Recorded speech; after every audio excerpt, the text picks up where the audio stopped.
Wag! Pakiusap yung anak ko! Huwag kang lalapit! Halimaw ka! Halimaw! Tulong! Aiden! Aiden, mahal, tulungan mo ako! Tulungan mo kami! Nasaan ka na, Aiden? Panaginip. Panaginip na naman. Crystal! Leking bata ka! Ibili mo ako ng alak sa tindahan. Buisit na buhay to. Talo na nga sa madyong pati pagkain wala. Buksan mo to, Crystal! Lumabas ka dyan! Naitama na ho. Tigilan niyo na akong kakainom ng alak. Hindi na po maganda sa kalusugan yung pag-inom. At saka yung pagsusugal niyo. Wala naman po magandang maidudulot yan eh. Kapal na mukha mo para pagsalitaan ako ng ganyan? Ha? Anak lang kita. Lumayas ka ngayon din. Layas! Wala kang silbi. Hindi sana ganito ang buhay natin kung ginamit mo yung utak mo. Tingnan mo kung anong nangyari sa'yo ngayon. Pagkatapos kang pagsawaan ng lalaking yon, iniwan ka lang. O ano, nasan siya ngayon? Ha? Kung hindi ka ba naman kasi tanga, hindi ko umalis ka nga sa harapan ko. Tabi! Ang mabuti pa, kumuha ka na lang ng mga paninda mo nang magkaroon ka naman ng silbi sa pamamahay na to. Alis! Ate Ganda, bakit po kayo umiiyak? Pinalayas po ba kayo sa inyo? Inaway po ba kayo ng monster? Huwag ka nang mag-cry po. Sige ka, papangit ka niyan. Eto candy. Binili ko po yan dyan sa tindahan. Sa inyo na lang po. Pero wag mo po akong sumbong kay papa ko ha.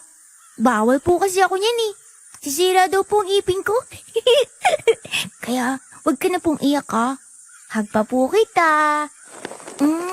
Kasi sabi ni papa, nakakatigil daw po ng pag-cry yung hug ko po. Parang magic. Christine, anak ko. Mga halimaw sila. Halimaw. Dear Miss Amy, minahal ko siya kahit siya'y aswang. Dear Miss Amy, pag-ibig ba ito o sumpa?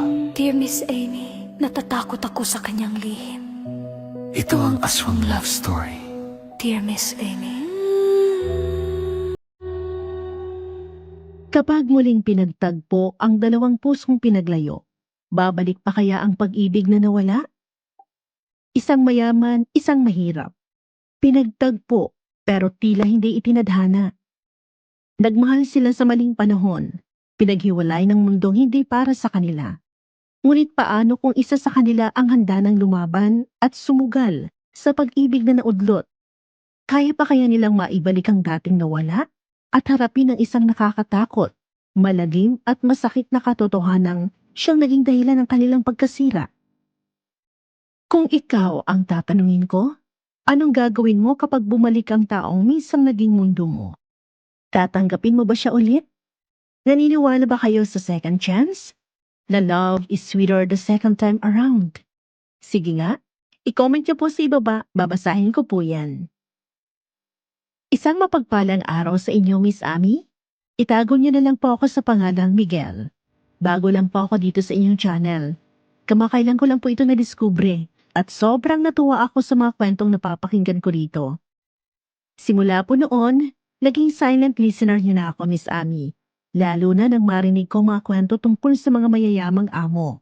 Kaya hindi na po ako nag-atubili magpadala ng sulat sa inyo at ibahagi ang isang kwento na hanggang ngayon ay hirap pa rin akong paniwalaan na minsan ako naging bahagi ng buhay ng aking dating amo. Nagtatrabaho po ako noon sa isang malaking kumpanya. Isa po akong sekretaryo o private assistant ng isang bilyonaryong CEO. Hindi ko na lang po sasabihin kung anong kumpanya at kung saang pamilya sila kabilang. Mahirap na po. Baka isang araw pinag-uusapan na lang kami ng mga tao.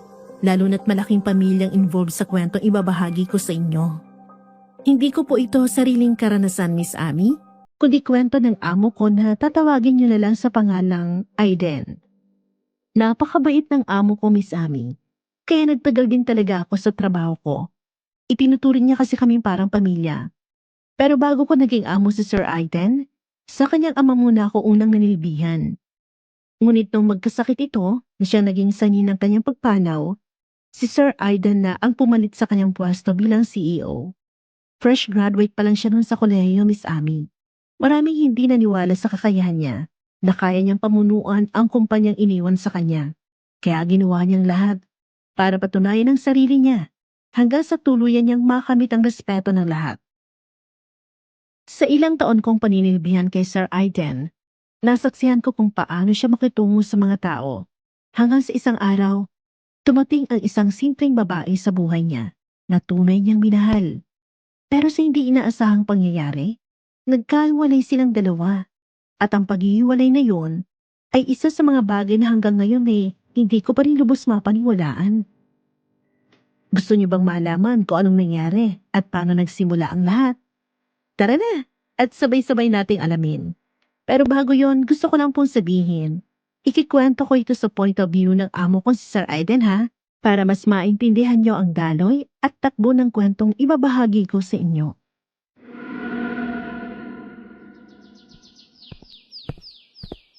Nay Helen, nasabi niyo na po ba kay MacGregor na ihanda na niya ang sasakyan? Aiden, iho, hindi ka ba muna kakain ng almusal? Malapit nang matapos ang mga katulong sa mga niluluto nila. O gusto mo bang timplahan na lang muna kita ng kape? Kumain ka muna, iho. Binilinan ko na rin si Rigor na ayusin ang mga gagamitin ninyong sasakyan. Hindi na po na Helen. Sa opisina na lang ako kakain pagkatapos ng meeting. Iho, pinapatay mo na ang sarili mo sa kakatrabaho. Hindi naman malulugi ang kumpanya nyo. Simula nang mangyari yon, nag-iba ka na. Pati mga ngiti mo nawala. Kailan kaya babalik yung Aiden na inalagaan ko noon? Na may sigla, laging nakangiti, laging... Wala na ang idea na sinasabi mo, Nay. Sige ho, sagutin ko lang muna to. Hello, Miguel. Pakiayos mo yung schedule ko ngayong araw. At pakiiwan na lang sa mesa ko ang mga papeles at dokumentong kailangan kong pirmahan. Naayos ko na pong lahat, Sir Aiden. Wala na pong problema. Kayo na lang po ang hinihintay namin ngayon dito. All right. Papunta na ako dyan. Bye. Sige na, iho. Mag-iingat kayo ni Rigor. Mamayang dinner, sana dito ka na kumain sa bahay. Ipagluluto kita ng mga paborito mo. Susubukan ko pong makauwi dito mamaya. Sige ho, mauna na kami. Magandang umaga, Sir Aiden. Nakahanda na po ang sasakyan. Diretso opisina na po ba tayo? Magandang umaga din, MacGregor. Huwag mo munang idiretso sa opisina. Idaan mo muna ako doon. Bibisitahin ko lang siya. Sige po, sir. Alam naman na lang siya pambulaklak na gusto nyo. Kaya kukunin na lang natin doon at tutuloy na tayo sa pupuntahan natin. Sige ho. Alam kong kanina pa siya naghihintay.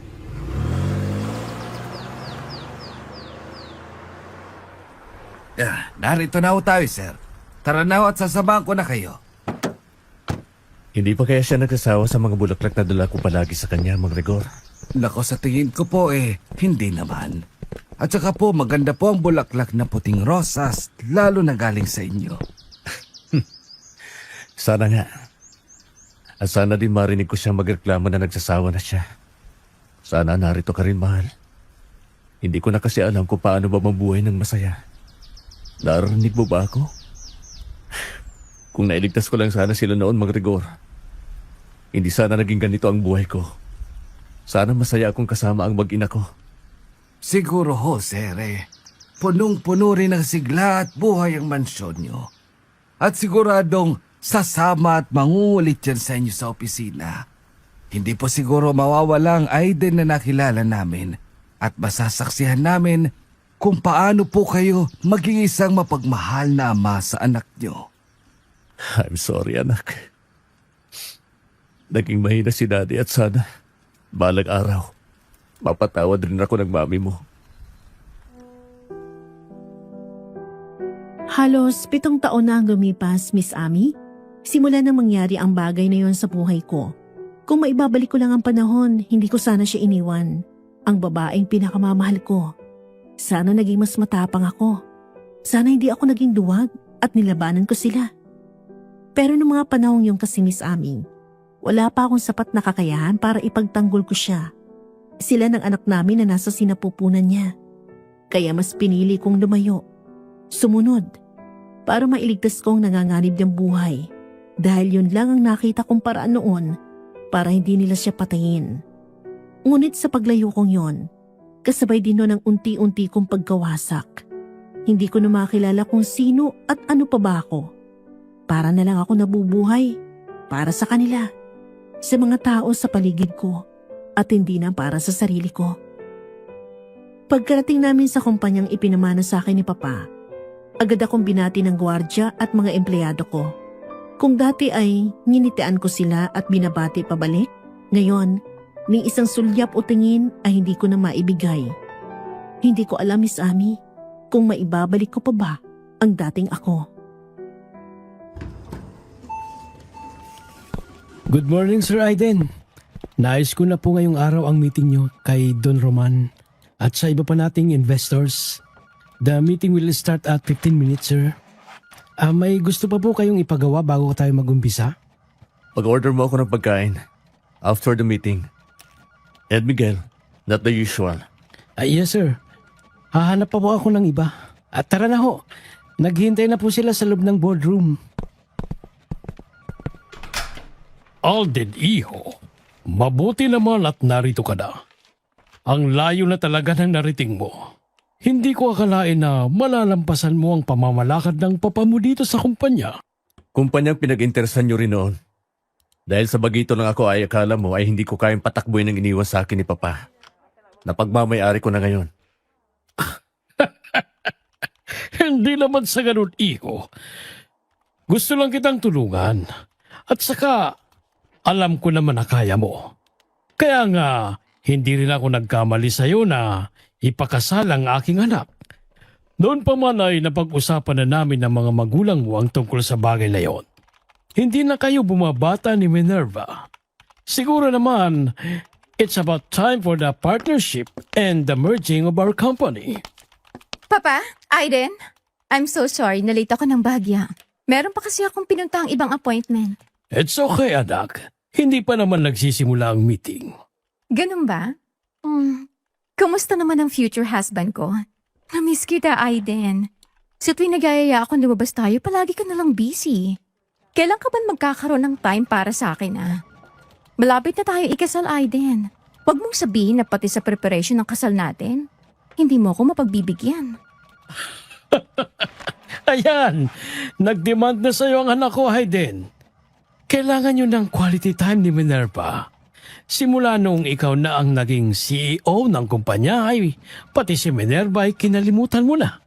Sa mga susunod na araw, pagkatapos ng kasal ninyo, ay makakasama mo nang magpapatakbo ng mga negosyo nyo itong anak ko. Kaya ngayon pa lang dapat palagi na kayong magkasama. O mas mabuting sa mansyon nyo na tumira si Minerva. You're right, Papa. Total magiging asawa mo rin naman ako, Aiden. Isa pa, for formality lang naman yung kasal natin. Siguro dapat sundin natin ang suggestion ni Papa na doon na ako sa inyo tumira habang hinihintay natin ang date ng kasal. Para naman magampanan ko ng mas maagang pagiging asawa ko sa iyo. Alam ko namang may mga pangangailangan ka at kayang-kaya kong ibigay yan sa iyo. Sabihin mo lang at ipapahakot ko agad sa mga mates sa mga gamit ko. This is not the right time and place para pag-usapan ang tungkol sa bagay na yan. Let's start the meeting, Don Roman. Naghihintay na sa loob ang mga investors at board members. And as for you, Minerva, you can wait or leave dahil maiinip ka lang. And you are not part of this meeting. Aiden, bakit pang sungit mo? Just so you wait kapag naging asawa mo na ako? Hindi ka na makakatanggi pa sa akin. And sa lahat ng meetings mo, kasama mo ako, whether you like it or not. Huwag mong paasahin ang anak ko, Aiden.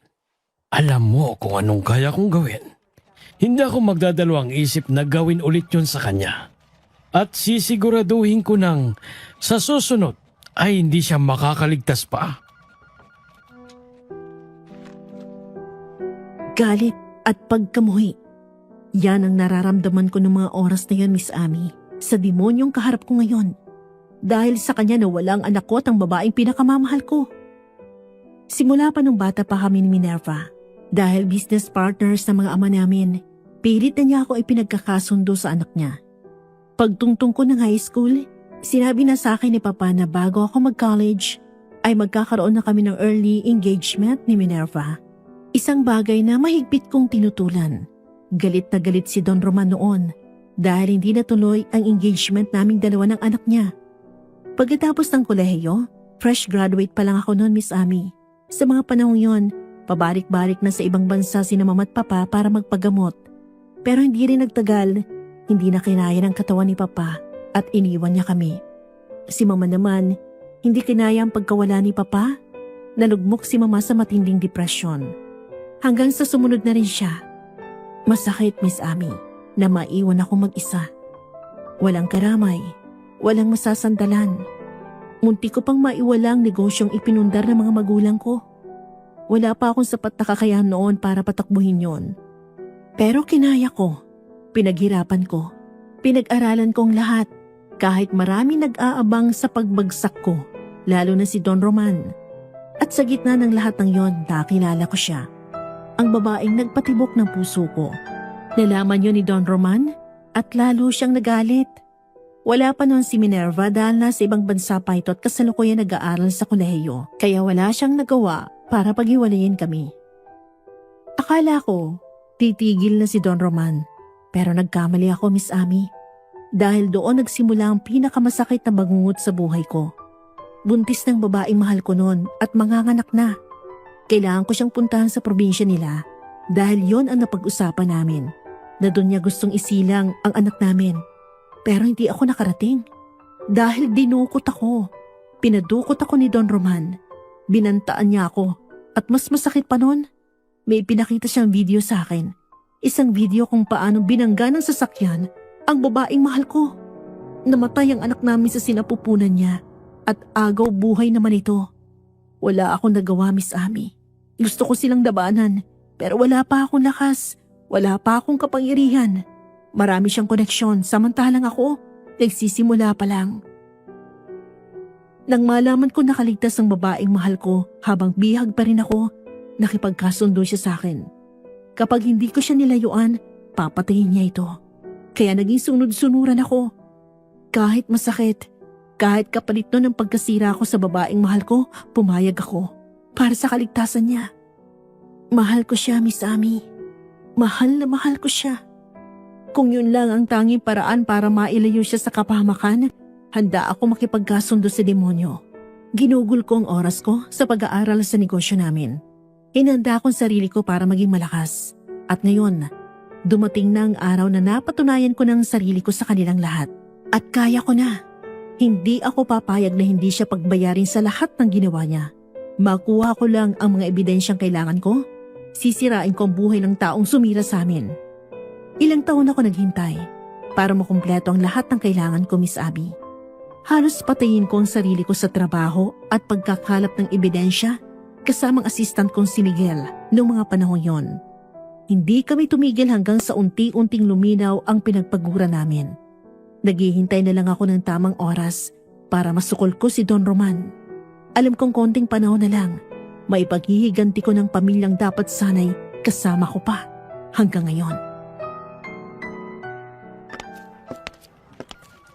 Sir, nagpapaset ng dinner date si Ma'am Minerva kanina bago sila umalis ni Don Roman. Gusto niyang i-cancel ko ang lahat ng meeting niyo mamayang gabi. Cancel the date, Miguel. May importante tayong lalakarin mamayang gabi. Yes sir. Tungkol po ba ito sa kaso? Oo. Konting panahon na lang, Miguel. Kung nabubuhay lang ang anak ko ngayon, siguro tinawagan na niya ako para pauwiin sa bahay dahil utos ng mami niya. Ang dami kong naisip, Miguel. Kung ano-ano pang gagawin ng anak ko o kung anong magiging itsura niya. Sinong kamukha niya? Ako ba ang mami niya? Babae ba siya o lalaki? Kinuha niya ang buhay na pinangarap ko, Miguel. Dahil sa pansarili nilang kagustuhan. Sa ngayon, makikisabay ako sa gusto nila. Palalabasin kong hawak pa rin nila ako sa leeg at takot pa rin ako sa kanila. Magbabayad sila, Miguel. Magbabayad sila. Handa kong samahan kayo, Sir Aiden. Hanggang sa makakuha niyo ang gustisyang matagal niyo nang hinahangad. Salamat, Miguel. Kumusta na kaya siya? Mapapatawad pa kaya niya ako? Ha, Miguel? Sa lumipas ng mga taon, unti-unti akong nasanay na hindi ko siya kasama sa buhay ko. Pero yung pagmamahal ko hindi nawala. Ako kaya, mahal pa niya. Siguro hindi na. Dahil iniwan ko siya. Siguro puro galit na lang ang natira sa puso niya para sa akin. Huwag kayong mawala ng pag-asa, sir. Malay nyo, mapatawad niya kayo kapag nalaman niyang totoo. Sana nga, Miguel. Sa tingin mo may iba na kaya siyang nagustuhan? May pamilya na kaya siya? Kung masaya na siya sa iba kahit masakit sa akin, tatanggapin ko. At hanggang balik tanaw na lang ako sa nakaraan naming dalawa. Ano bang problema mo, ha? Bakit ka ba nangaapag ng sapatos? Nadumihan na tuloy yung medyas ko dahil sa'yo. Hindi ko mo mayaman ka, pwede mo nang gawin ang lahat ng gusto mo. Anong hiningiti-ngiti mo dyan, ha? Naasar ka ba talaga? Bakit ba kasi dito sa eskwelahan ka pa namin nag-transfer? Kainis? First day of school, mukha tuloy akong dugyot dahil sa'yo. Ang cute mo, miss. Namumula at umuusok ng ilong mo sa galit. Aray! Buti nga sa'yo. Ano, ha? Masakit pang maapakan, ha? Marunong ka naman palang lumaban pabalik. Sige. Mamaya na ako babawi sa'yo. Masakit ang ulo ko. Huwag kang maingay, ha? Abot, hoy! Huwag kang matulog. Malapit ang matapos ang vacant time natin. Napaka-terror pa naman ang susunod na teacher. Hoy, lalaki, gising!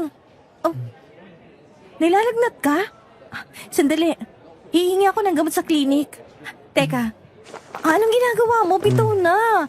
Nalulukot ang uniform ko. Dito ka lang. Huwag mo kong iwan. Pero kailangan mong uminom ng gamot. Sobrang init mo, baka kumapano ka eh. Bakit kasi pumasok ka pa? Akin na muna ang kamay mo. Ha? Bakit? Anong gagawin mo sa kamay ko? Hawakan ko. Para hindi ka makawala sa akin at iwan ako. Mukhang naalala nyo ang una nyong pagkikita, sir, ha? Nakangiti pa kasi kayo. Siya lang kasi ang may kakayang pangiting kayo ng ganyan. Hindi ko makakalimutan ang araw na yun, Miguel. Yun ang una namin pagkikitang dalawa. Pinaalala ko lang yun sa kanya noong after college na. Akala niya kasi, yun yung unang beses namin pagkikita. Pero hindi. Dahil high school pa lang nagkakilala na kami. Kaso wala pang isang linggo, lumipat kami ng bahay noon. At hindi na kami nagkita pa ulit hanggang sa makagraduate. Siya nga pala, Miguel, yung pinapa-order ko sa'yo. Pinakuha ko na po kay Mang Rigor sa baba, sir. Papunta na yun dito. Dala mga pagkain nyo. Gaya po ng bili nyo, hindi ko na po yun in-order sa mamahaling restaurant. Sabayan niyo akong dalawa ni Mang Rigor, Miguel. Hindi na naman ako makakauwi sa bahay mamaya. Panigurado magtatampo na naman si Nanay Helen sa akin. Sige ho, sir. Biniling ko naman kay Mang Rigor na damihan niya ang bilhin niya. Sa tingin ko siya na po yung kumakatok. Magandang hapon po, Sir Raiden. Ito na po ang tanghalian nyo. Akin na, Mang Rigor. Isasalin ko lang sa mga lagayan. Kukuha na rin ako ng mga plato. Ang sabi ni sir, sabayan na daw natin siyang kumain. Nako, ganun ba? Sige, Miguel. Sir, hindi kayo magsisisi sa mga pagkain binili ko. Hay nako, ay subok ko na yan, sir. Pati na ang ibang empleyado nyo dito sa kumpanya. Inaabangan kasi naming dumaan yung babaeng nagtitinda ng ulam at merienda. Minsan o 2 beses lang kasi sa isang linggo yun dumaan dito. Kaya nakatimbre na rin sa akin at kay Manong Guard yung babae. Kapag parating na siya, ay sold out lagi ang mga paninda niya. Pinag-aagawan kasi ng mga empleyado. Marami na rin kasi siyang customer dito. Kaya naman pala kapag napapadaan ako minsan sa kantin natin kunti lang ang kumakain doon. Sige, masusubok natin ngayon ang lutong pinagmamalaki mo, Mang Rigor. Miguel, ayusin mo na dito sa mesa ang mga pagkain. Kaya na, Sir Aiden. Kuha na lang po kayo ng gusto niyong ulam. 3 klase naman po yung binili ni Mang Rigor. Mayroon pong dinuguan, minodo, chop suey, at may panghimagas din. Napalitaw at kalamay po. Wow! Ngayon na lang ulit ako makakatikim ng lutong bahay. At nandito pa yung isa sa mga paborito ko. Ay tikman nyo na, sir, rin ako. Ay paniguradong isa na rin kayo sa magpapabang sa tendera ng ulam na yon. Kanino nyo binili to, Mang Rigor? Ay bakit po? Hindi niyo po ba nagustuhan? May problema ba, Sir Aiden? Masarap naman po ang ulam. Hindi niyo po ba gusto ang lasa? At kami na lang ho ang kakain kung ayaw nyo. Order na lang po ako ng bago sa restaurant na madalas niyong puntahan. Alam ko ang lutong ito. Hindi ko makakalimutan yung lasa kung paano niya ako lutuan noon. Ng paborito kong minudo. Mang Rigor, kanino niyo binili ang mga ulam? Ay, doon po sa babae, pero hindi ko po alam kung anong pangalan niya eh. Pasensya na po Sir Aiden na, hindi ko na po kasi natanong. Nasaan siya? Nandyan pa ba siya, ha? Hindi ko pa sigurado, sir. Hindi ko pa sigurado kung nandyan pa po siya. Kanina po kasi iniwan ko pa siyang binebentahan ng ulam yung ibang empleyado sa baba. Sir, saan po kayo pupunta? Tawagan mo ang guard sa baba, Miguel. Tanungin mo kung nandyan pa yung babaeng tindera. Yes, sir. Hindi ako pwede magkamali, Miguel. Siya yun. At gusto kong kumpirmahan yun mismo. Hello, Manong? Yung babaeng tindera ng ulam, nandyan pa ba? Sige ho. Salamat, sir. Sir. Palabas na daw ho ng building yung babae. Ha? Pucha, kailangan ko siya makita. Sabihin mo sa guard habulan niya yung babae at huwag hayaang makalayo. Nung matikman ko ang ulam, bigla ako natigilan, Miss Ami. Hindi ako pwede magkamali. Ganun ang lasa ng palagi niluluto para sa akin ng babaeng mahal ko. Kahit ilang taon ang lumipas, hindi ko makakalimutan ang lasang yon. Ilang beses ko na yung pinilit ipaluto kay Nanay Helen, pero hindi niya magaya-gaya eh. Dahil siya lang, Miss Ami. Siya lang ang kaya magluto ng ganun. Sa mga sandaling yon, parang lalabas ang puso ko sa dibdib ko sa sobrang kaba at sa sobrang takot. Dahil may parte sa akin na umaasang baka yun na ang muli namin pagkikita. Hindi na ako nagdalawang isip pa, Miss Ami. Tumakbo ako palabas ng opisina ko. Umaasang maabutan ko siya at hindi nga ako nagkamali. Pagkarating namin ni Miguel sa lobby, nakita ko siya, nakangiti, habang nakikipag-usap kay Manong Guard. Para akong kinapusan ng hininga ng mga sandaling yun, Miss Ami. Ang babaeng mahal ko, nasa harapan ko na, abot kamay ko na siya. Hanggang sa mapatingin siya sa gawi ko. Mabilis na sulyap lang yon, Miss Ami. Pero sobrang laki ng epekto nun sa puso ko. Sa isang iglap lang, parang bumalik ang lahat sa nakaraan. Kung paano niya unang pinabilis ang tibok ng puso ko nung magkita kami muli noon, 7 taon na ang nakakaraan. Miguel, siya talaga yung nakikita ko, di ba? Hindi ako namamalit-mata lang. Si Crystal nga, sir. Hindi ba ako nananaginip? Kung panaginip man to, ayoko na magising pa. Hindi po. Totoo nga pong siya ang nakikita nyo ngayon. Tala? Teka, saan siya pupunta? Huwag niyo siyang hayaang umalis. Tala! Tumabi kayo dyan. Shit! Padaanin nyo kami. Mga Rigor, bilisan mo. Ihanda mong sasakyan. Tala! Aiden? Ilang gabi rin kitang iniwasan. Sanay na sa mundong wala ka. Tahimik na puso, wala nang inaasahan. Hanggang bigla kang bumalik, parang dati. Akala ko tapos na, pero bakit ganito ulit? Bakit bumabalik yung tibok ng puso ko sa bawat ngiti mo? Parang unang beses ulit, dahan-dahan nahuhulog na naman ako sa'yo muli. Akala ko, Miss Ami, sa mga nakalipas na taon, sanay na akong wala siya. Akala ko sanay na ako mamuhay mag-isa, na hindi ko siya hinahanap. Pero hindi pala. Akala ko lang ang lahat ng yun, dahil sa mahabang panahon, nagpahinga lang ang puso ko. Pero siya pa rin. Siya pa rin ang babaeng minahal ko at minamahal hanggang ngayon. Matapos niya akong sulyapan at tawagin sa pangalan ko, bigla siyang tumalikod at mabilis na naglakad palayo. Sinubukan ko siyang habulin, pero biglang nagsilabasan ng mga empleyado ko mula sa elevator. Hindi agad ako nakalabas at tuluyan ko siyang nawala sa paningin ko. Pero hindi na ako papayag, Miss Amy, na muli siyang mawala sa akin. Nung mga sandaling yon, ipinangako ko sa sarili ko, hahanapin ko siya.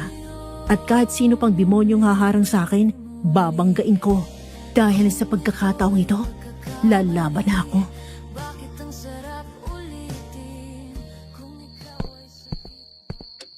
Aiden, iho. Ikaw ba yan? Oh, Nay Helen. Bakit gising pa kayo? Anong oras na ho? Dapat nagpapahinga na kayo. Ay, hindi ako makatulog, iho. Inihintay kitang umuwi. Ay, kapag lumambas na ho ng alas 8 ng gabi at wala pa din ako, magpahinga na ho kayo sa kwarto nyo at wag nyo na ho akong intayin pa.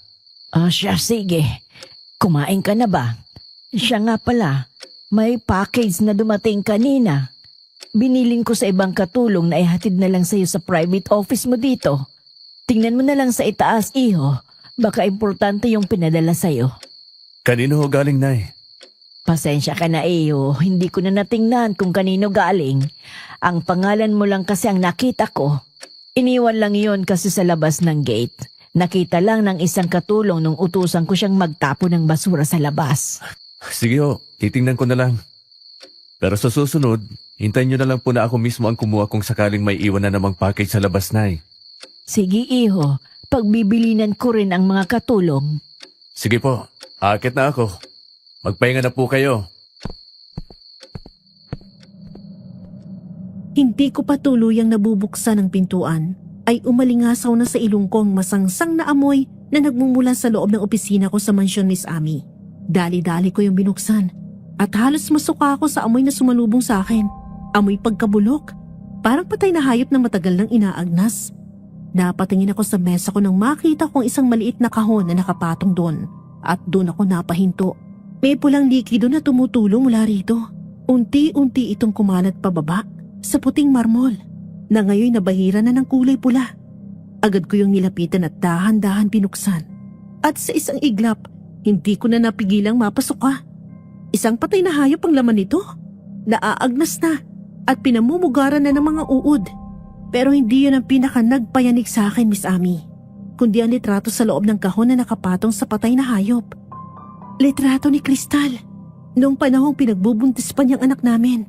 At sa mismong tiyan niya, nakasaksak ang isang maliit na patalim na may bahid pa ng dugo. Noong mga sandaling yun, napuno ng pangamba ang puso ko.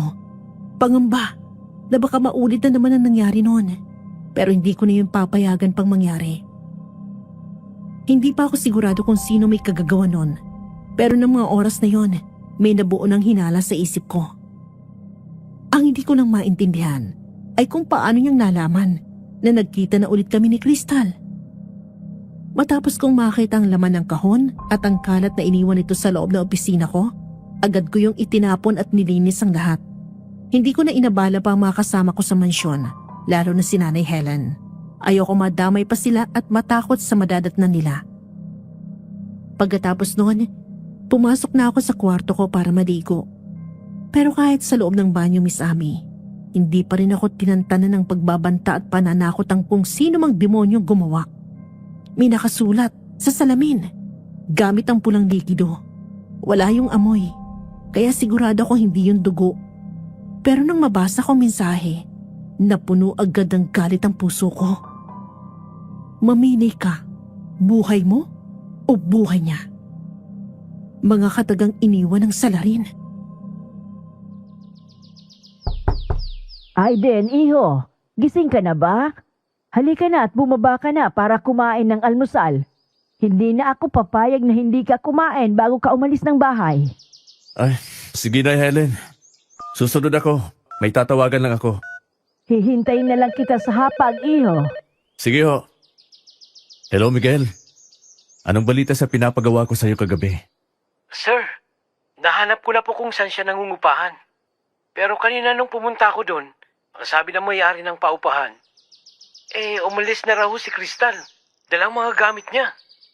Alam ba nila kung saan siya pupunta? Hindi po eh. Pero hayaan nyo, magtatanong-tanong po ako sa mga residente dito. Wag na, Miguel. Sa probinsya na nila tayo pupunta. Paano po kung wala siya doon? Wala namang masama kung susubukan natin. Pero sana nandun pa siya. Sige na, magkita na lang tayo mamaya. Copy, sir. Pagkatapos kong pagbigyan ng gusto ni Nanay Helen na sa mansyon ako kumain, ay nagpaalam na ako dahil may importante kaming lalakarin ni Miguel. Pero bago ako umalis, binilinan ko sila na huwag tatanggap ng kahit anong package, kahit sa akin pa nakapangalan lalo na't wala ako. Pinahigpitan ko rin ang seguridad sa buong mansyon na huwag silang magpapapasok ng kung sino-sino sa loob. Masyadong malinis ang ginawa ng salarin, Miss Amy. Dahil maski kuha ng CCTV footage sa labas at loob ng mansyon ng araw na yon, burado lahat. Sa ngayon ay si Miguel lang ang napagsabihan ko tungkol sa package at pagbabantang natanggap ko ng araw na yon.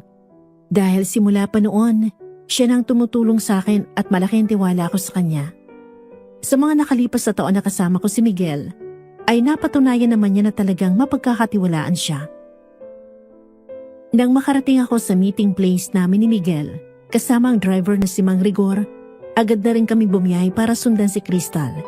Inabot na kami ng gabi sa daan, Miss Amy, dahil masyadong malayo ang probinsyang pupuntahan namin. Maputik, mabato, at puro nagtataas ang damo at mga puno na dadaanan namin sa maliit na baryong yun. At habang papunta kami roon, biglang huminto ang sasakyang minamaneho ni Mang Rigor. Dahil sa isang malaki at kulay itim na baboy ramong biglang humarang sa daraanan namin.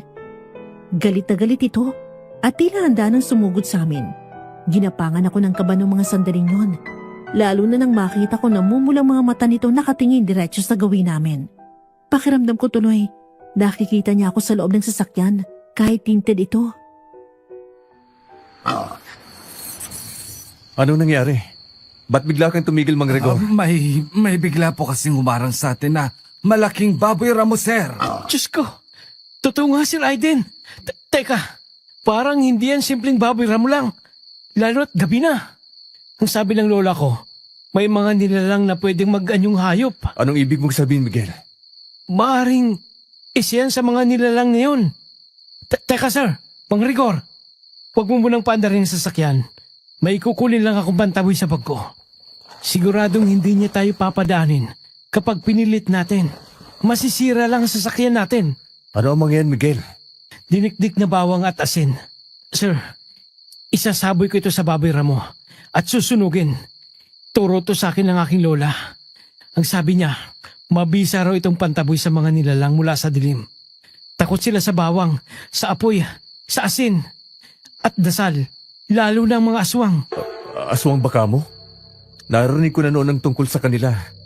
Pero hindi ako naniniwala, lalo na at hindi pa naman ako nakakakita ng mga nilalang na yun. Maniwala na kayo ngayon, sir. Dahil ang baboy ramo na yan ay isa sa kanila. Mang Rigor, bubuksan ko ang bintana ng kotse. Kapag sinabi kong hinto, ay huminto ka.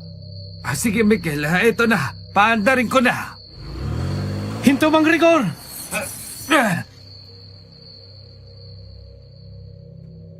Pagkahinto ng sasakyan ay mabilis na sinunog ni Miguel ang hawak niyang pulang tela at ibinato yun sa direksyon ng baboy ramo, kasama ang dinikdik na bawang at asin.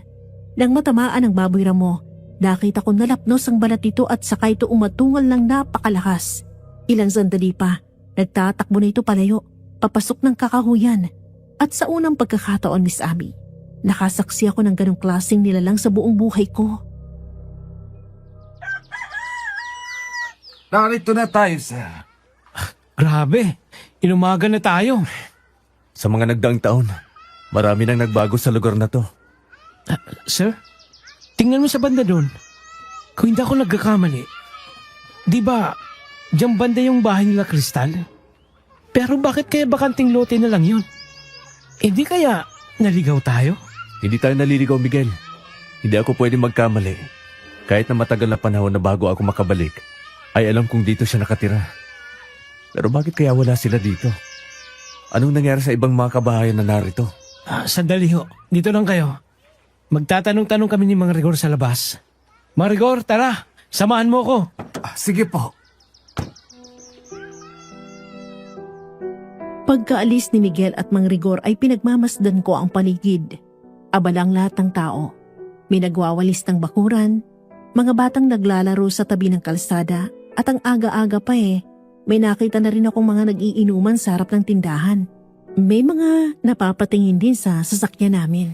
Puno ng kuryosidad ang mga mata nila. Katulad ng dati, mga ganoong senaryo nakikita ko, Miss Amy.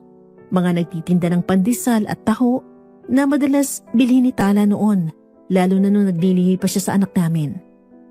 Ilang sandali pa habang nagmamasid ako sa paligid, natanaw ko ng pabalik si Miguel at Mang Rigor. Dala ang balitang lumipat na rin sila dahil sa sunog na nangyari noon. Nasunog ang ilang kabahayan kasamang bahay nila Crystal. Ayon sa mga napagtanungan nila, baka nasa kabilang baryo na ang mga ito. Agad naman namin pinuntahan yon. Umaasang makikita na namin doon si Crystal kasama ang ina niya si Aling Salve. Pero pagkarating namin doon, Miss Ami, ibang nakita ko. Noong mga sandaling yon, para akong sinasakal. Parang pinagsasaksak ng paulit-ulit ang puso ko. Ramdam na ramdam kong sakit. Nang makita kong babaeng inaasam kong makita ng mahabang panahon at makasama, na masaya na sa piling ng iba.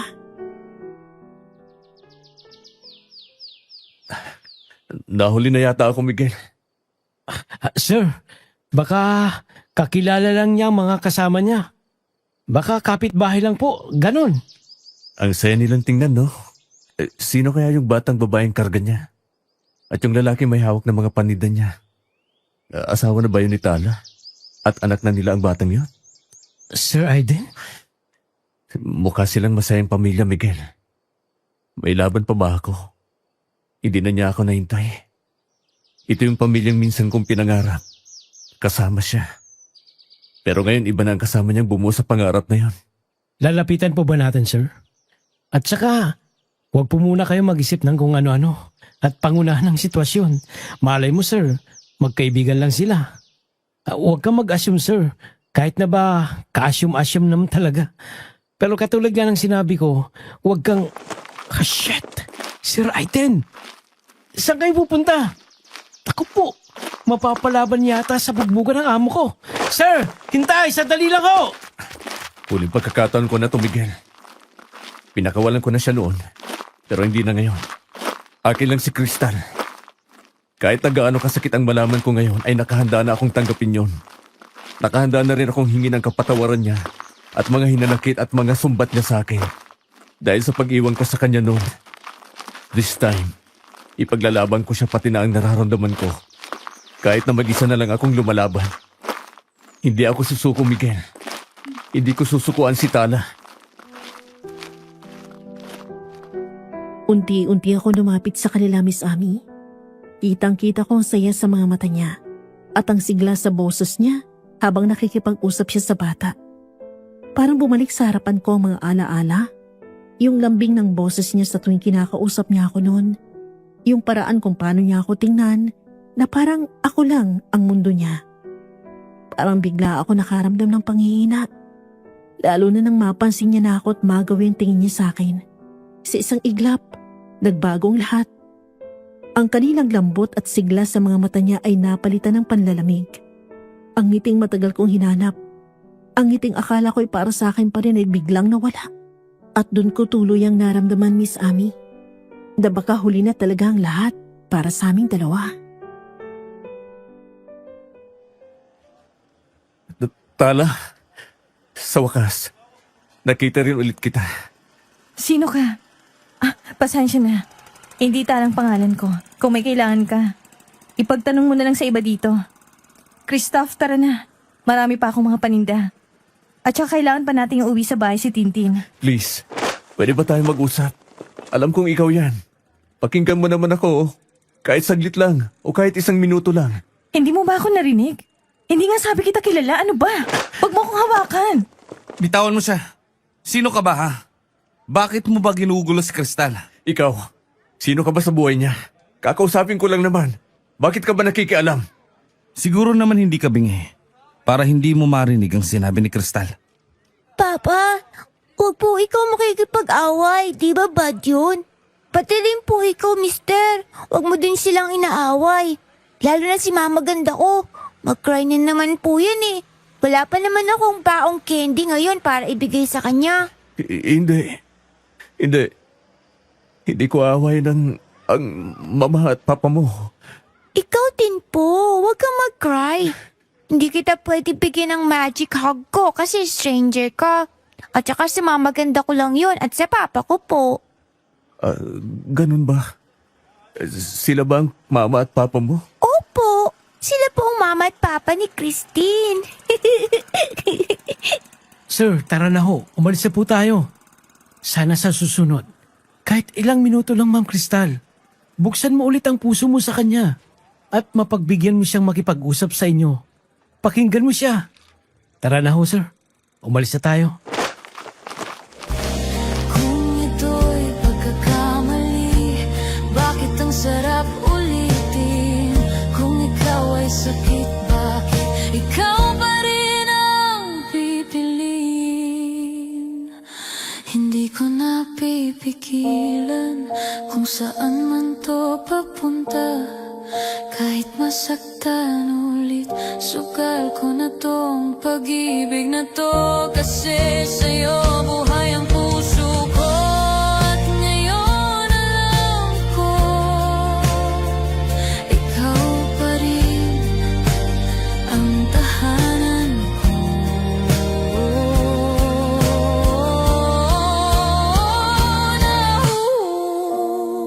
Nahulog muli sa parehong ikaw, pero ngayon hindi na ako natatakot. Nagpatianod ako sa paghilasakay ni Miguel pabalik sa sasakyan. Pagkapasok namin sa loob ay doon na ako tuluyan ng hina. Noong mga oras na yan, Miss Amy, wala na akong pakialam kahit makita ko ni Miguel at Mang Rigor na umiiyak. Ang sakit pala talagang malaman ng totoo. Kahit gusto ko siyang ipaglaban, hindi ko kayang sumira ng isang pamilya, lalo na nang makita kong anak nila. Parang paulit-ulit na pinipiga ang puso ko. Kung buhay lang anak namin, ganun na rin ba siya kalaki? Gusto ko magsisigaw sa sakit, Miss Amy. Kung talagang masaya na siya sa iba, hahayaan ko na siya. Pero hindi ako titigil hanggat hindi ko nakukuha ang kapatawaran niya. Kahit yun na lang. At makukontento na akong tingnan siya mula sa malayo, kasama ang pamilya niya. Nung araw na yon, nagpa siya ako magpaiwan.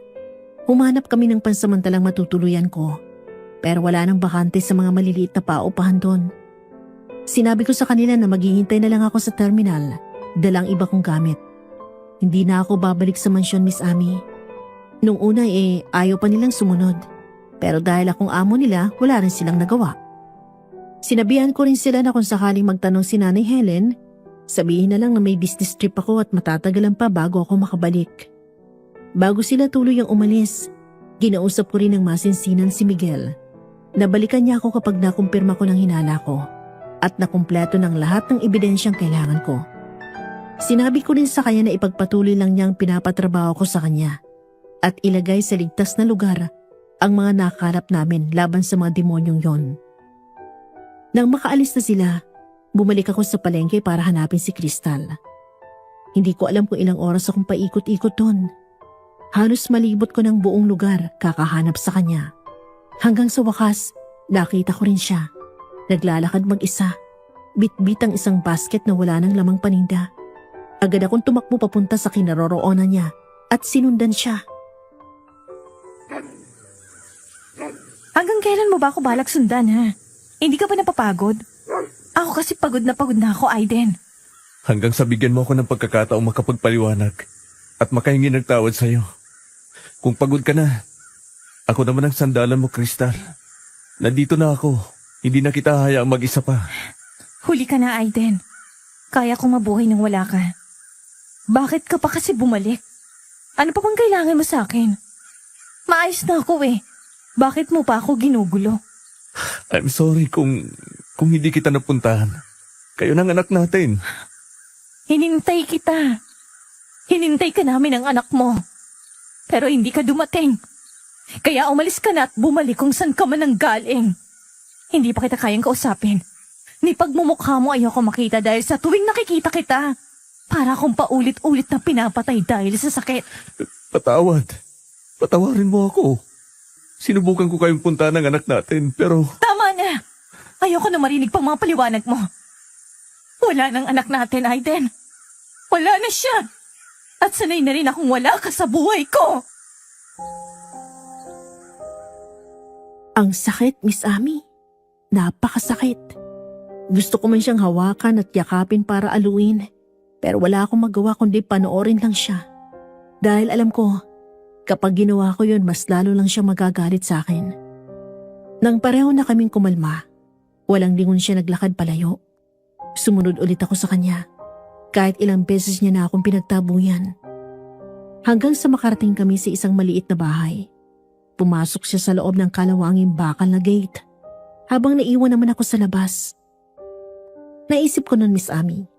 Handa ko ipagpalit ang marangyang buhay na meron ako sa syudad. Basta makasama ko lang siya. Napaupo nila ako sa tabi ng daan sa harap ng bahay nila.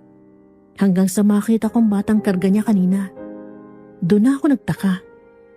Kung bakit sa ibang bahay ito pumasok at hindi sa bahay na pinasukan ni Crystal. Nagkaroon ako ng konting pag-asa, Miss Ami, na baka kaibigan lang niya kasama niya. Na may pag-asa pa kaming maibalik ang dati naming pagmamahalan. Hindi ko alam kung ilang oras na ako naghihintay sa labas ng bahay nila.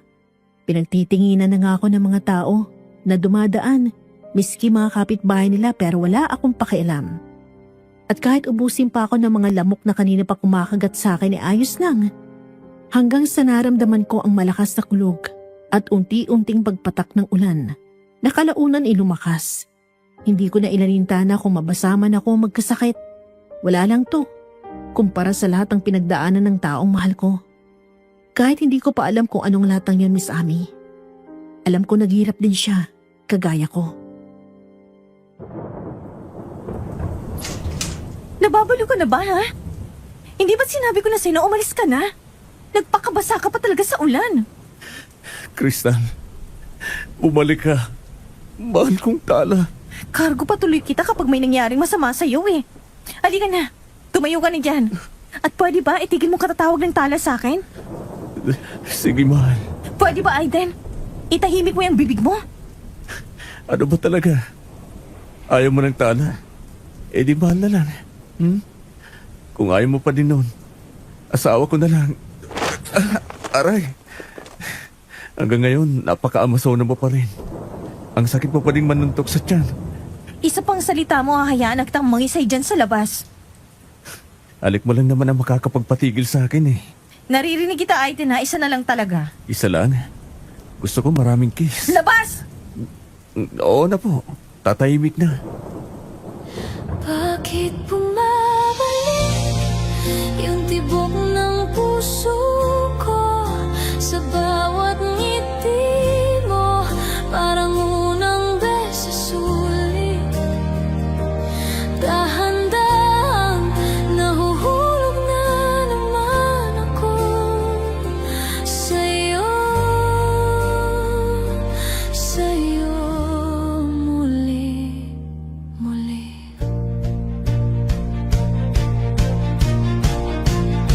Hindi ko na hinanap ang dati, pero kusa kang dumating. Sa simpleng usap, sa simpleng tingin, parang may kulang na ikaw lang ang kayang punuin.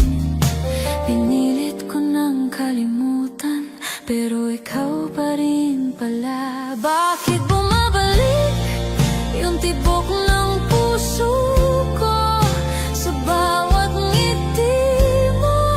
Parang unang beses ulit, dahan-dahan nahuhulog na naman ako sa'yo, sa'yo muli, muli. Noong gabing yun, Miss Ami, hindi ko akalain na lalabasin niya ako sa gitna ng ulan at papapasukin sa bahay niya. Kahit inaaway niya ako at naiinis siyang kausap ako, masaya na ako na marinig ang boses niya at mabigyan niya ako ng kahit konting atensyon. Habang pinagmamasdan ko ang bawat galaw niya, kahit simpleng pag-abot lang ng tuwalya at malinis na damit sa akin, sinusundan ko yun ng tingin. Kung may nakakakita lang sa akin, siguro masasabi nila na nagmumukha na akong tanga sa ginagawa ko. Pero kahit ano pang sabihin nila, Miss Ami, mahal ko si Crystal. Sa kanya pa rin ako babalik. Siya pa rin ang may kakayahang buhayin ng puso ko at patibukin ito ng mabilis. Siya pa rin ang babaeng hinahanap-hanap ko at uuwian ko bilang tahanan ko. Kahit ayaw niya na sa akin, handa ako maghintay at magtiis hanggang sa pwede na ulit. Salamat dito. Pagbalik ka na. Yan ang pinakamalaking damit ko nakakasya sa'yo. Pagkatapos mo dyan at tumila ng ulan sa labas, umalis ka na. Pwede bang dito muna ako sa'yo? Wala akong ibang mapupuntahan. Ay, din naririnig mo bang sarili mo? Hindi ka pwede dito. Kung gusto mo, magpasundo ka na sa driver mo at bumalik na ng syudad. Ayoko. Dito lang ako. Hindi na ako babalik ng mansyon. Dito lang ako sa'yo, Tala. Pakiusap, hayaan mo akong manatili dito kasama ka. Kahit pagtrabahuin mo pa ako, hindi ako magreklamo. Kahit alilain mo pa ako dito sa bahay mo, ayos lang sa akin. Basta nakikita kita. Ayos na sa akin yun. Aiden, akala mo ba ganun lang kadali ang lahat? Nababalik ka na lang bigla tapos magiging okay na. Aiden, hindi mo alam kung anong pinagdaanan ko ng ilang taon nung nawala ka. Hindi mo alam kung anong kahihiyan ang inabot ko nung iwan mo kami. Lahat ng pamamahiya, pangungutya nila tinanggap at nilulok ko. Alang-alang sa batang nabubuhay sa sinapupunan ko. Pati sarili kong ina, ikinahiya ako. Hanggang sa malagutan na lang siya ng hininga dahil sa nangyaring sunod noon. Hindi nga ako nakuha mapatawad, kundi itinakwil pa ako bilang anak niya. Dahil disgrasyado raw ako, malandi, walang kwenta, nagpabuntis sa lalaking hindi naman talaga ako minahal. Nagpagamit, bobo, lahat ng masasamang salita sinabi sa akin ng sarili kong ina. Ay, tinanggap ko lahat. Crystal. Tinanggap ko yun kahit sobrang sakit. Hinarap ko yun lahat ng mag-isa lang ako. Dahil wala man lang akong kakampi. At ang mas masakit pa, ang inaasahan ko magtatungkol sa akin, pinabayaan din ako. Kaya bakit? Bakit ka pa bumalik, ha? Bakit mo kami pinabayaan ng anak ko, Aiden? Bakit? Bakit? Hindi ko kayo pinabayaan ng anak natin, Tala. Maniwala ka sa akin. Sinubukan ko kayong balikan. Pero dinukot nila ako, kaya hindi ako nakabalik. Anong ibig mong sabihin? Noong pupuntahan ko na kayo, pinadukot ako ni Don Roman. Ang tatay ng babaeng pilit pinapakasal sa akin. Pero ikaw ang babaeng mahal ko, Tala. Hindi ka pa dumating sa buhay ko ay ilang beses ko nang tinanggihan ang babaeng yon. Kahit may kasunduan na sila ni Papa noon at ang ama niya, ay hindi ako pumayag. Hanggang sa dumating ka sa buhay ko. Akala ko titigil na sila dahil may mahal na akong iba. Pero nagkamali ako dahil naghanap lang sila ng tamang tiyempo para paghiwalay nila tayong dalawa. Yun yung araw na babalikan ko na dapat kayo ng anak natin. Kinuha nila ako at binihag. Kaya hindi ako nakalis para puntahan ka. Dinukot ka. Pero bakit umabot ng ilang taon, Aiden? Dahil pinagbanta nila ako na kung hindi kita lalayo ay papatayin ka nila. Hindi ko kakayanin na pati ikaw ay mawala, Crystal. Alam kong nag-agaw buhay ka na dahil sa pagsagasa nila sa'yo na siyang dahilan ng pagkamatay ng anak natin. Kaya kahit sobrang sakit at labag sa kalooban ko, ay pumayag ako sa gusto nila para sa kaligtasan mo. Pinilit kong kunin at bigyan ng maayos sa libingan ng anak natin. Nag-utos din ako ng tao para sabihin sa'yo nung nakarecover ka na sa ospital kung saan nakalibing ang anak natin. Inabot ako ng ilang taon dahil inayos ko ang buhay ko para balikan ang lahat ng may kasalanan ng paghiwalay nating dalawa at may gawa ng pagkamatay ng anak natin. Nagpalakas ako dahil ang mga panahong yun ay hindi ko sila kayang labanan at iligtas ka. Kaya patawarin mo ako kung sobrang tagal bago ako makabalik sa'yo. Teka, Aiden. Nagugulan ako. Anong sinagasaan ang sinasabi mo? Hindi namatay ang anak natin dahil binunggo ako. At mas lalong hindi ako na ospital. Anong sinasabi mo, Crystal? May ipinakita silang video sa akin. Kitang-kita ko na ikaw yun. Shit. Niloko nila ako. Ang tanga-tanga ko na naniwala ako. Dahil lang sa video na yun. Hindi ko man lang naisip na gawa-gawa lang nila yun. Dahil sa labis sa takot at pag-aalala ko sa'yo. Pagbabayad sila. Kung hindi ikaw yun, Tala, ibig sabihin hindi rin ang anak natin yung nasa libingan. Nasaan na ang anak natin, Tala? Kinuha nila. Kinuha nilang anak natin, Aiden. Sino? Sabihin mo, sinong kumuha sa anak natin? Sinalakay ako, Aiden. Nung makapanganak na ako, dun sa dating bahay namin, may halimaw na pumunta doon at kinuha ang anak natin. Halimaw? Ano bang sinasabi mo? Buisit na buhay to. Ganito na nga ang buhay natin. Magdadagdag ka pa ng isang palamunin sa bahay na to. Nay, pakiusap, dalhin niyo po ako sa ospital. Hindi ko na po kaya, mga anak na ako. Si Aiden, pupunta niya kami ng anak ko doon. Nay Salve, parang awa niyo na. Maawa kayo sa amin ng apo mo. Isang linggo na ngang hindi bumabalik yung lalaking yan dito eh. Naubos ko na yung perang binigay niya sa akin dahil natalo na naman ako sa sugal. Nay, para sa anak namin yun, bakit mo ginastos? Hoy, babae. Sa akin yun inabot yung pera bago siya umalis. Kaya sa aking pera yun. At hindi sa anak mo. Ang kakapal na mukha nyo. Eh dito nga kayo sa pamamahay ko nakitira eh. Kung sana nag-abot siya ng malaki-laki, eh di sana yung malaki rin ang pinangsugal ko. Ay di madodoble ko yung pera na yon. Eh mga buwisit kayo. Bahala nga kayo sa buhay nyo. Ang lalaking yon, wala na, tinakbuhan ka na niya. Hindi na yan babalik pa. Malandi ka kasing bata ka. Nagpabuntis ka pa. Kung pinakinggan mo lang sana ako na ipakasal ka dun sa matandang Chinese, eh di sana, hayahayang buhay nating dalawa. Eh boba ka kasi. Paanakin mong mag-isa ang sarili mo. Nay! Nay, huwag mo kaming iwan. Tulungan mo ako, Nay! Nay! Anak, kapit lang anak. Huwag mong pahirapan si Mama. Isa pa, anak. Kaya natin to. Aiden, mahal, tulungan mo ako, Aiden. Kunti na lang. Lalabas na.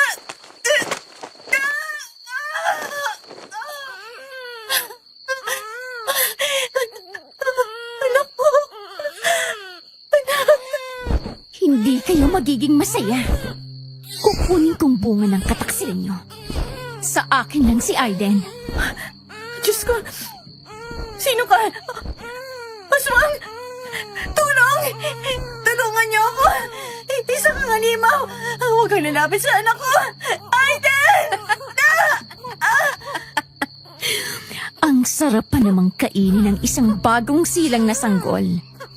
Walang Aiden na tutulong sa'yo. Dahil hindi na siya babalik. Hindi ka na niya mahal, pati ng anak niyo. Pinaglaruan at pinaasa ka lang niya. Sa tingin mo ba talaga, papatulan niya ang isang mahirap na kagaya mo? Hindi totoo yan. Mahal kami ni Aiden. Pakiusap, huwag kang lalapit. Aiden, nasan ka na ba? Tulungan mo kami. Umagang anak ko. Halimaw ka. Tumahimik ka! Aiden! Miss, anong ginawa mo sa kanya? Diyos ko! Aswang! Isa kang aswang! Hindi ko papatayin ang batang to. Pati na ikaw. Kung ilalayo mo siya dito at wag na wag mo siyang ipapakita sa tunay niyang ina at ama. Dahil kung hindi, babalikan kita at kakainin. Papatayin ko kayo. Kayo ng buong pamilya mo ay uubusin ko.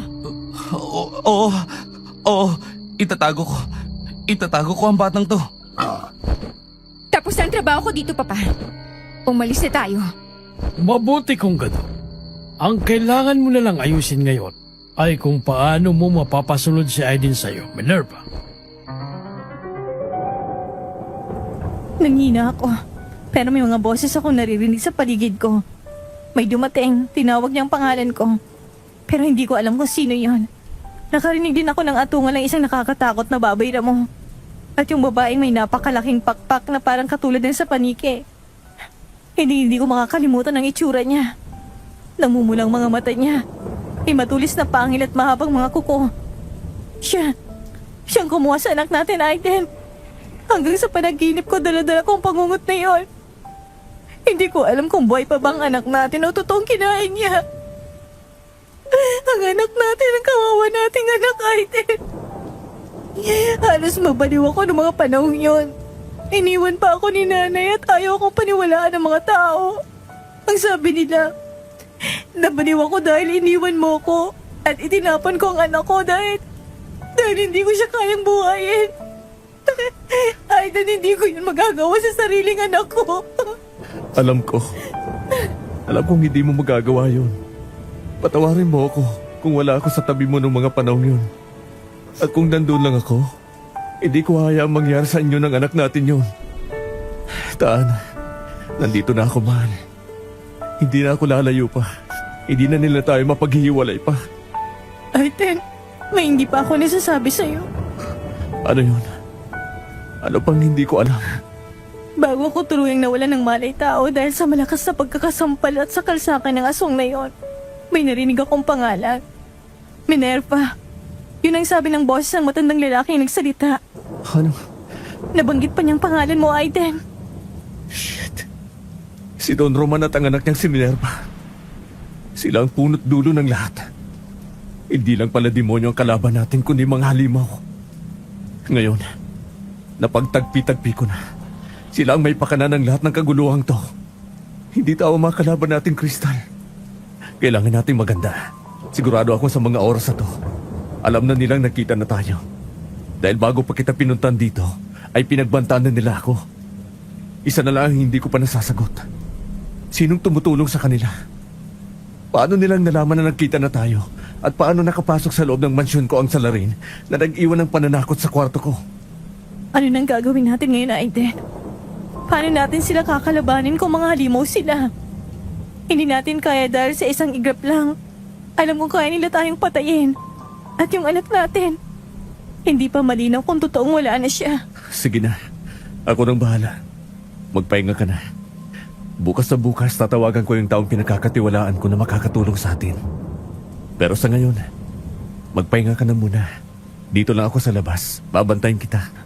Pero Aiden, Pangako, hindi na ako aalis. Pagising mo, nandito pa rin ako. Noong gabing yon, Miss Amy, pareho na kaming naliwanagan ni Crystal sa lahat ng nangyari sa amin sa nakaraan. Pareho kami naging biktima ng mapaglarong tadhana at ng mga taong pilit kaming pinaglalayo sa isa't isa. Hindi nga pala mga tao, Miss Amy, kundi mga demonyo talimaw. Hindi ako makakapayag na hindi nila pagbayaran ang mga kasalanan ginawa nila sa amin, lalo na sa taong pinakamahalaga sa buhay ko. Dahil sa sakim nilang hangarin, sinira nila ang mga buhay namin. At ang pamilyang dapat sana'y meron kami ngayon. Maliit man ang tsansa, Miss Amy, umaasa pa rin ako. At hinihiling ko sa Panginoon na sana buhay pa ang anak namin ng mahal kong si Tala. Noong gabi ding yon, ramdam ko rin ang kakaibang presensya sa paligid. Parang anumang oras, bigla na lang silang aatake. Pakiramdam ko nasa malapit lang sila, nakabantay sa amin. Kaya kinabukasan, tinawagan ko si Miguel. Pero kahit maski siya, hindi ko makontak. Nag-iwan na lang ako ng mensahe sa kanya at dalangin ko na agad niya yung makita at puntahan niya kami ni Crystal sa lalong madaling panahon. sigurado ka ba na tutulungan mo ako magtinda? Hindi ka naman sanay sa gawain ganito eh. Pwede ka namang magpaiwan na lang sa bahay, kaya ko naman. Kaya ko. Gusto kitang tulungan magtinda. At saka para mabantayan na din kita, Crystal. Hindi natin alam kung kailan sila atake. Hanggat hindi pa ako tinatawagang pabalik ng assistant ko, ay ayaw kong mawala ka sa paningin ko. Gusto ko nasa tabi lang kita. Sa ayaw at sa gusto mo, kahit saan ka magpunta ay sasamahan kita. Bakit nandito na naman yung lalaki na yan, Crystal? Hindi ba't iniwang ka na niya noon pa? Bakit pa siya bumalik? Para ano? Guluhin ka na naman?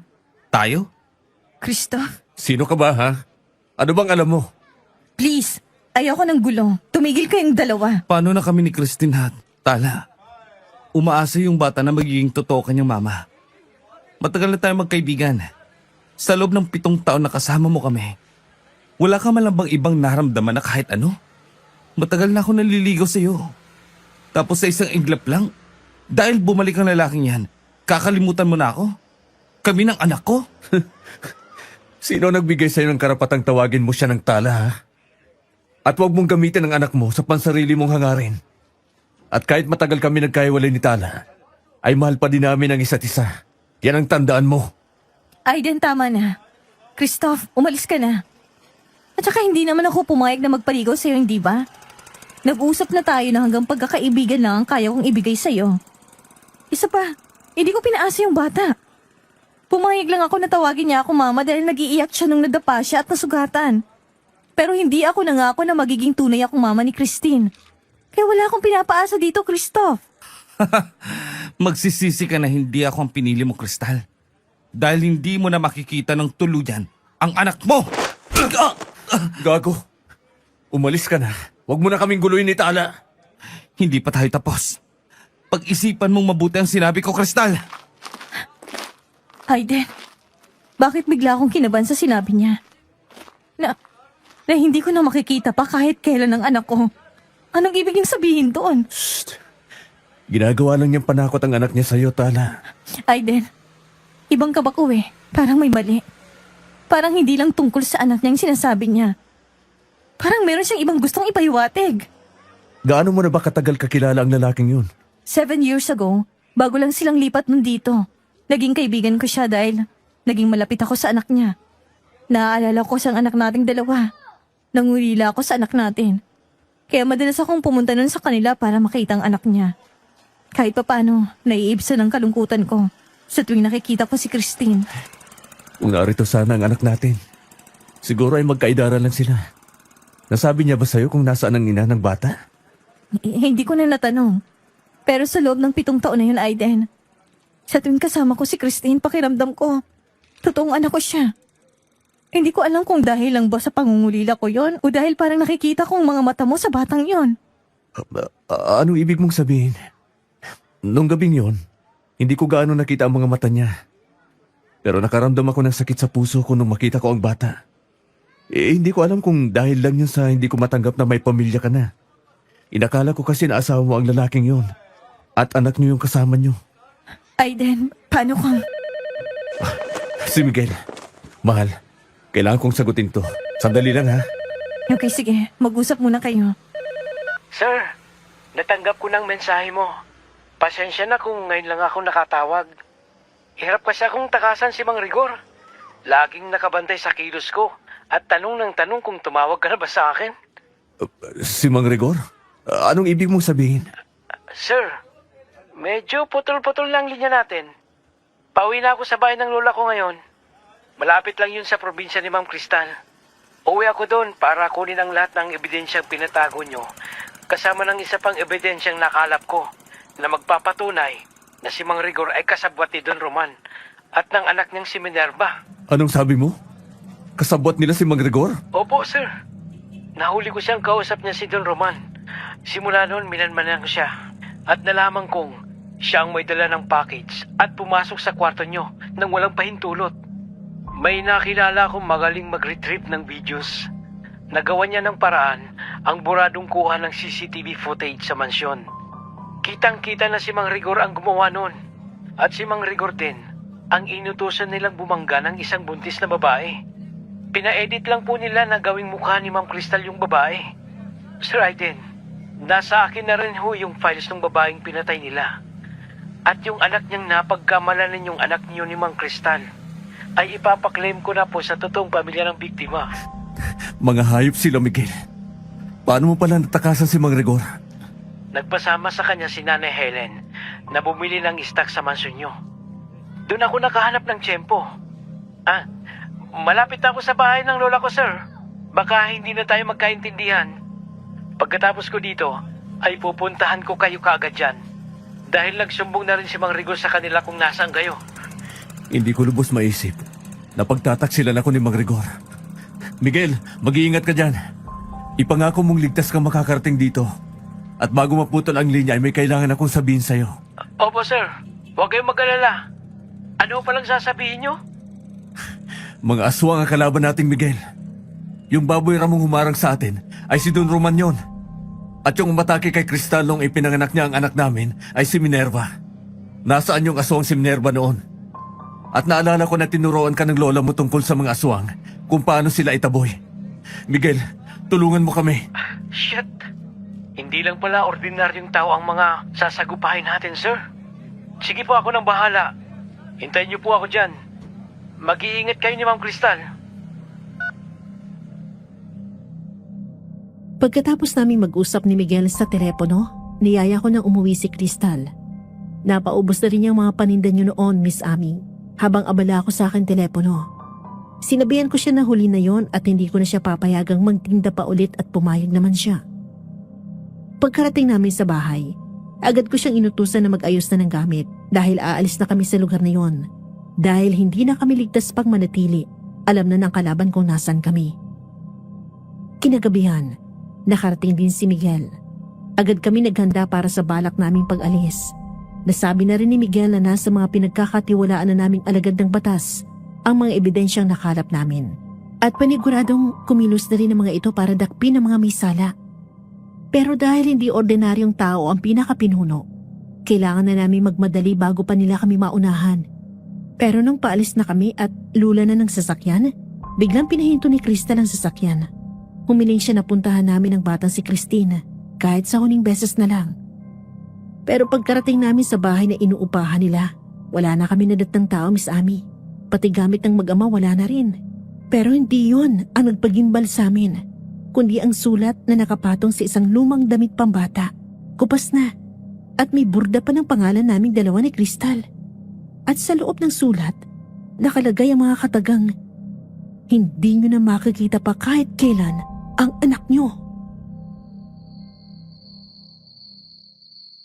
Ay, Diyos ko. Aiden, yung anak natin si Christine. Buhay ang anak natin.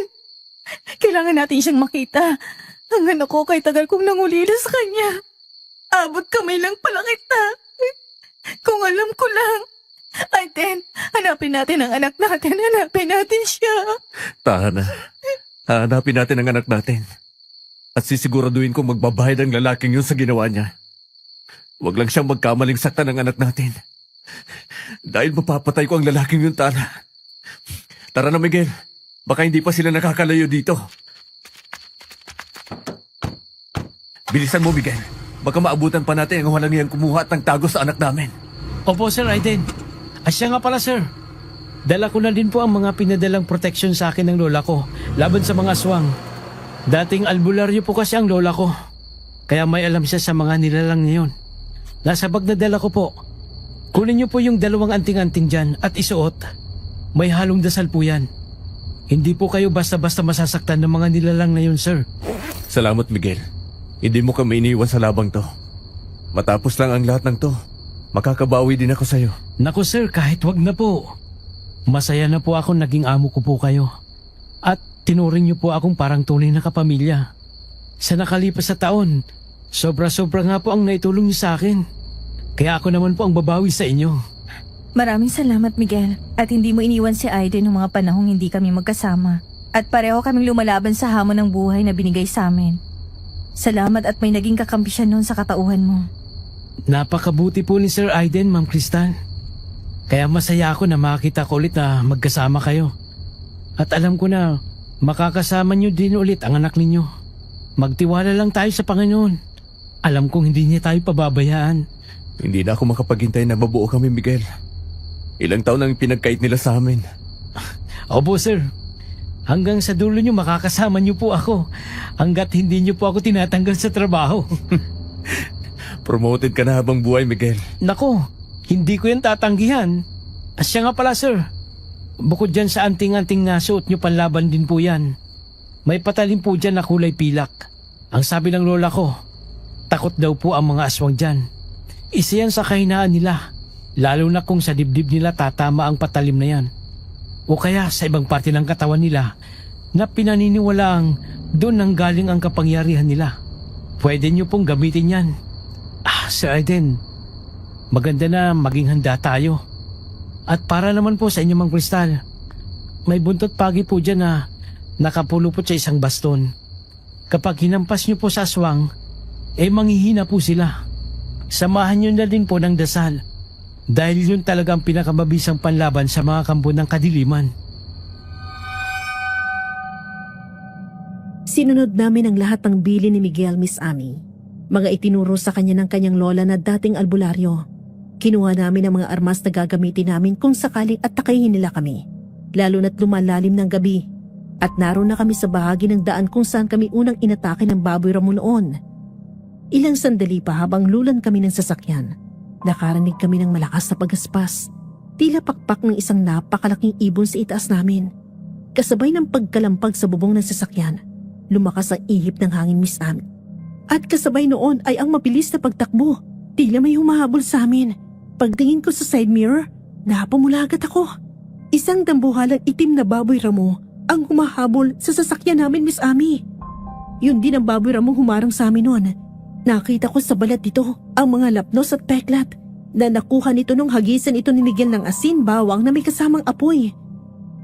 Binilisan ni Miguel ang pagmamaneho, pero bigla na namang kumalampag ang bubong ng sasakyan hanggang sa may humarang sa amin. Isang halimaw! Si Minerva, Miss Amy! Kinalmot niya ang salamin ng sasakyan gamit ang matutulis niyang kuko na siyang dahilan ng pagkabasag nito. Nawala ng kontrol si Miguel sa manibela, Miss Amy. Napakabig siya pakaliwa hanggang sa bumangga ang sasakyan namin sa isang punong papasok sa kakauyan. At bago pa kami tuluyang makabawi mabilis na kami sinugod ng mag-amang halimaw. Hindi nyo kami matatakasan! Kung hindi ka rin lang mapupunta sa anak ko, Aiden, mas mabuting mamatay ka na din. Mauuna kayong mapupunta sa impyerno, Don Roman. Kasamang anak mong si Minerva. Sayang ka, Aiden. Mapupunta ka lang sa isang mababang uri ng nilalang. Kung ako sanang pinili mo, higit pa sa inaakala mong kaya kong ibigay. Ang dami mo pang sinasabi. Itong bagay sa'yo! Walang iya ka.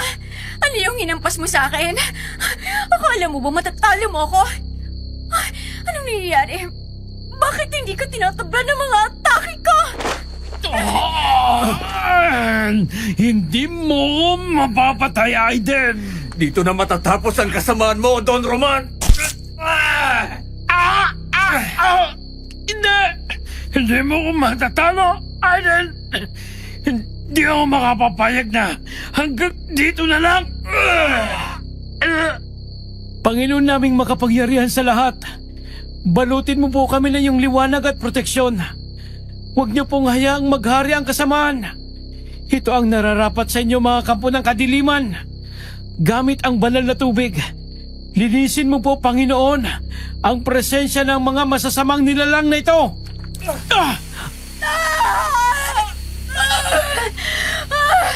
Ilayo mo sa akin yan! Ang balat ko! Nasusunog ang balat ko! Hindi! Lumayo ka!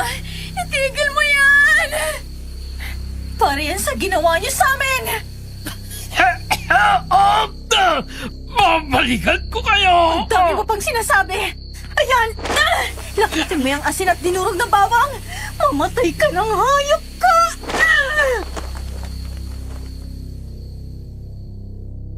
Natapos ng laban namin sa mag-amang kampon ng kadiliman, Miss Aming. Gamit ang pilak na patalim, pinuntirya ko ang kahinaan ni Don Roman. Sumuka siya ng dugo at tuluyan ng hina. Samantala, pinakain pa siya ng asin at dinurog na bawang ni Kristal at unti-unting nasunog ang kanyang katawan habang iwiniwisik ni Miguel ang banal na tubig sa kanila kasabay ng dasal. Maski si Minerva na dating mabangis, ay wala nang nagawa ng hampasin siya ni Kristal gamit ang buntot ng pagi.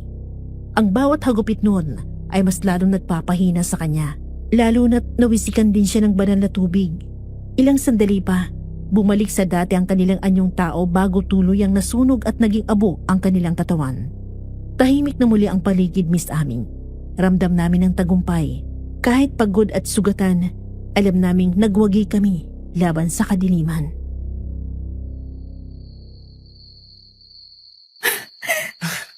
Natalo natin sila, Aiden. Hindi ko inakalang matatalo natin sila. Oo, mahal. Tapos na ang laban natin sa kanila. Ngayon, kailangan naman nating pagbayaran ang kumuha sa anak natin. Hindi ako makapaniwala na nakipaglaban ako sa mga aswang. Akala ko noon ay hindi totoo ang mga sinasabi sa akin ng lola ko. Diyos ko, maraming salamat po at nanaig ang liwanag sa kadiliman. Maraming salamat sa tulong mo, Miguel. At sa mga pinadalang panlaban at proteksyon ng lola mo sa amin. Isa na lang. Kailangan nating iligtas ang anak ko. Tawagan ang dapat tawagan, Miguel. Hindi tayo makakaalis dito dahil sa sirang sasakyan. Timbrihan mo ang mga alagad ng batas na pinagkakatiwalaan natin. Utusan mo silang maglagay ng checkpoint sa bawat daan palabas ng probinsyang to. Hindi niya pwedeng ilayo sa amin ang anak namin. Ilang taong kami nagdusa dahil sa kagagawa nila. Aiden, gusto ko na makasama ang anak natin. Gusto ko ng mabuong pamilyang pinangarap natin na matagal na panahon. Huwag kang mag-alala, mahal. Malapit na. Habang isinasagawa ni Miguel ang huling utos ko, tumawag ako ng tao para sunduin kami at iuwi sa mansyon. Sinabihan ko rin ang aming mga kontak. Kapag nakita nila ang kumuha sa anak namin, huwag na nila itong pakawalan at ihatid na din nila agad si Christine sa mansyon. Hindi ko na alam, Miss Ami, kung ilang oras nang lumipas sa paghihintay namin. At sa wakas, nakauwi na rin kami. Labis ang tuwa ni Nanay Helen nang makita niyang muli si Crystal at malaman na buhay ang anak naming dalawa. Hindi rin nagtagal, tumawag ang aming kontak. Nasa kanila mga kamay ng aming nag-iisang prinsesa, si Christine. Si Christoph naman dinala sa kulungan kasama si Mang Rigor. Doon na sila mabubulok sa kulungan, Miss Ami. Sa mga sandaling yon, habang hinihintay naming makarating ang aming anak, halo-halo ang nararamdaman ko. Kaba, pagkasabik, at takot. Takot na baka ayaw niya sa akin. Na baka mas gusto niya na si Christoph ang ama niya kaysa sa akin.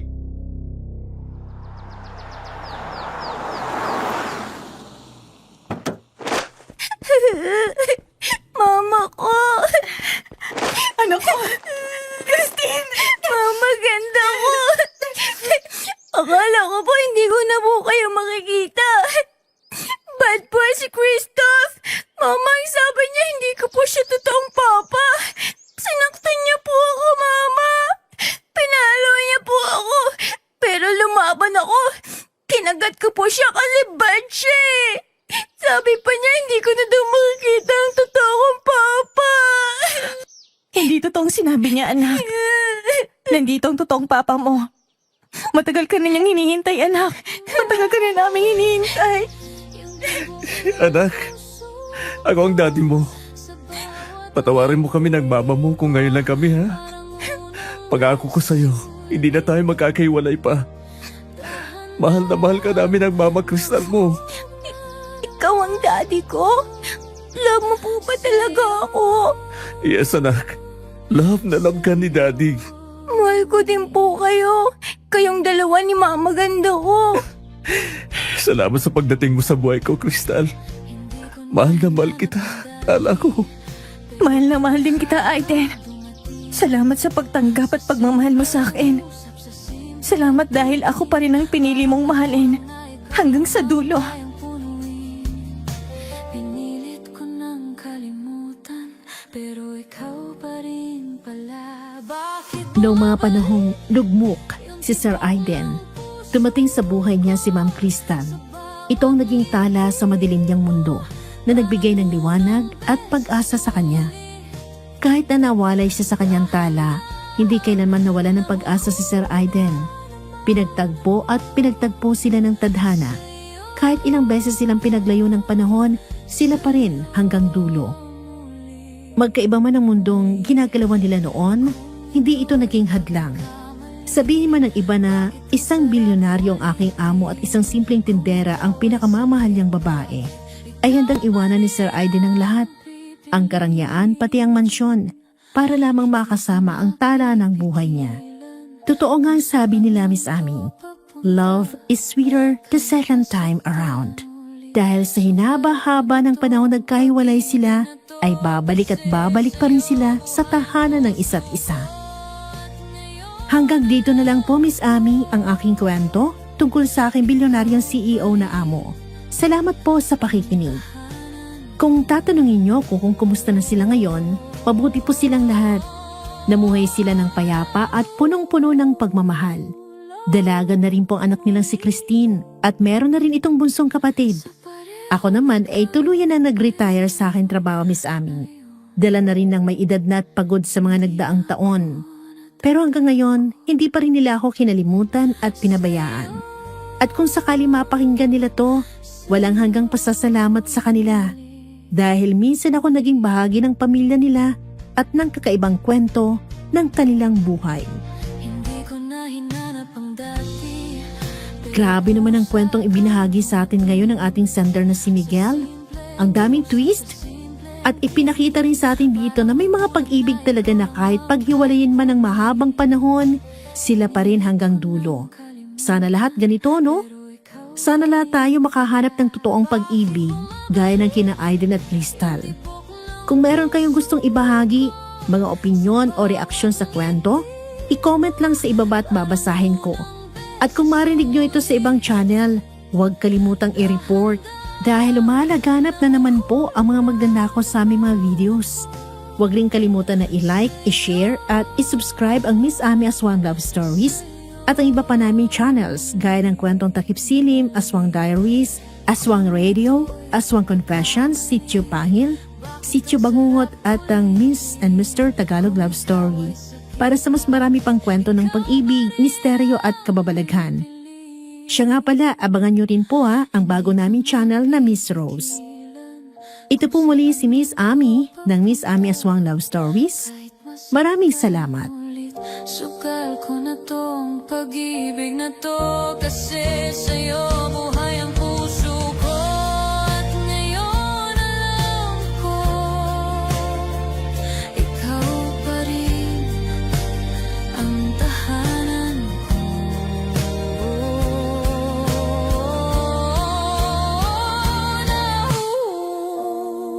Nahulog muli sa parehong ikaw